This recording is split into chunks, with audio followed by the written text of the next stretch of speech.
Hello guys, magandang araw po sa inyo, magandang umaga. Marami talagang nangyayari sa ating bansa. Mayroon kong naisip na ito talaga parang totoo. Parang nagkakatotoo. Parang totoong totoo. Siguro ko, itong mga tao, gumawa sila ng alagad ng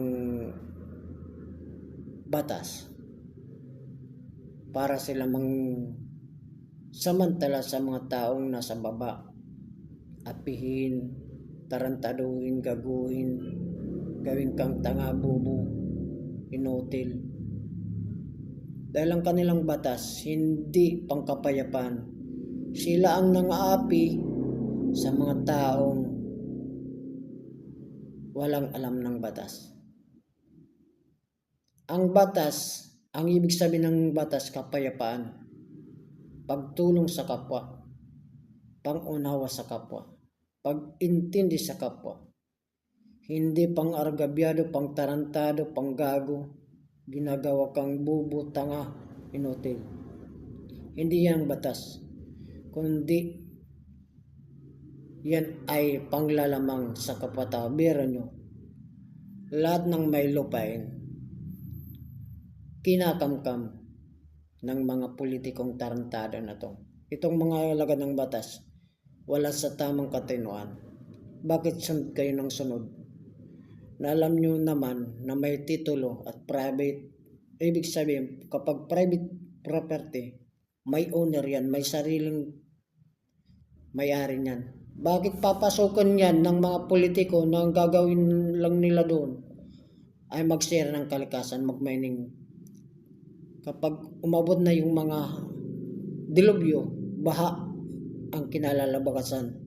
Kaya maraming namamatay ng papamak dahil sa inyong mga katarantaduhan, kayong mga alagad ng batas, at kayong mga politiko nga mga gago, kayong mga tarantado kayo. Mag-resign kayo sa inyong pisto kung nanargabyado lang kayo ng mga tao nang nagsasamantala. Niloloko nyo ang batas, hindi kayo batas. Dalang batas, payapa, hindi nagsasamantala, hindi nang tatarantado sa kapwa-tao, lalo na sa mga sibilyan. Mga buwisit kayo, mag-resign kayo, hindi kayo alagad ng batas. Kayo'y pasaway ng batas, mga buwisit kayo. Nagsasamantala na kayo, hindi na kayo sumusunod sa tunay na batas. Kayo'y sampid lang ng batas. Umanib lang kayo ng batas, pero yung batas matino. Kayo, sampid kayo ng batas. Ginagamit nyo yung batas sa inyong mga katarantaduhan, mga buwisit kayo.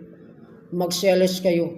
Hindi kayo tunay naglilingkod ng batas. Kayo'y nang-aapi sa taong ng mga mahirap. Hindi na kayo nagiging karapat-dapat. Hindi kayo karapat-dapat, tawagin na kayo alagad ng batas.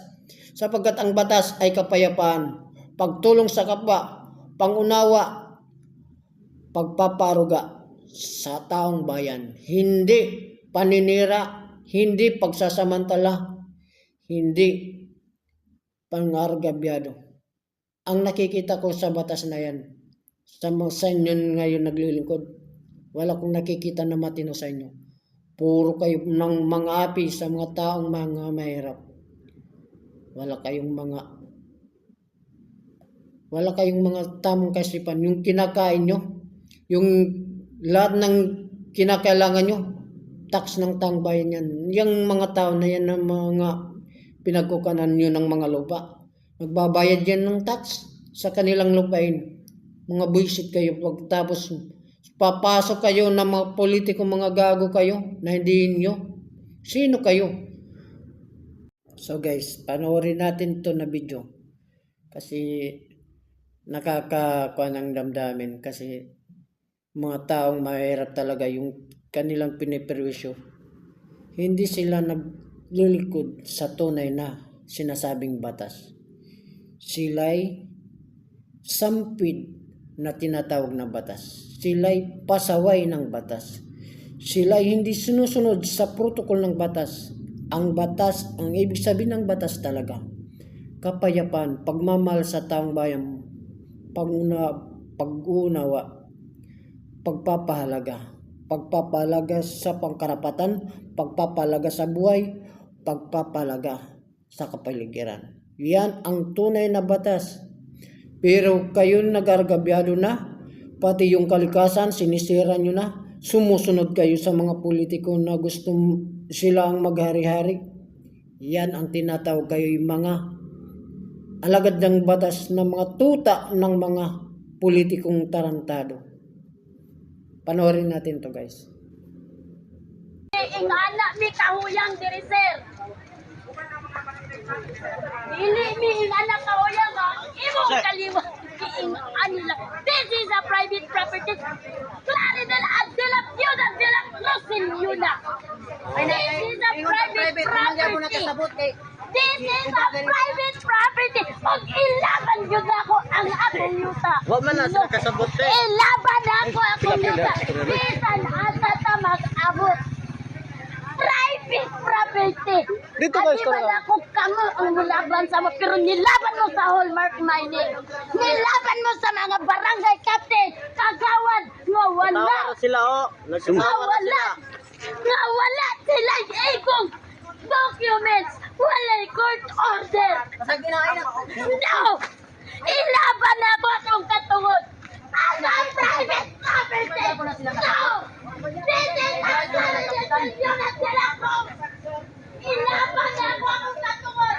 This is a private property. Ang kapitan. Kasawag. Mga pulis. Grabe kasakit. Kamutanan.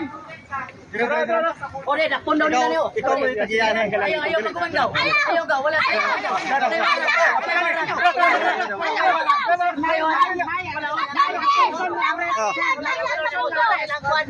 Provincial headquarters, Tubakan. Anak lingkod lang.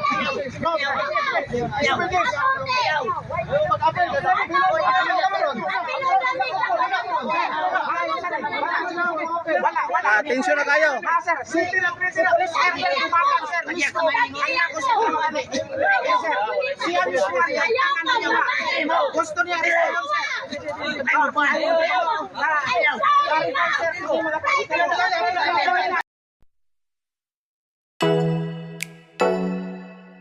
Oh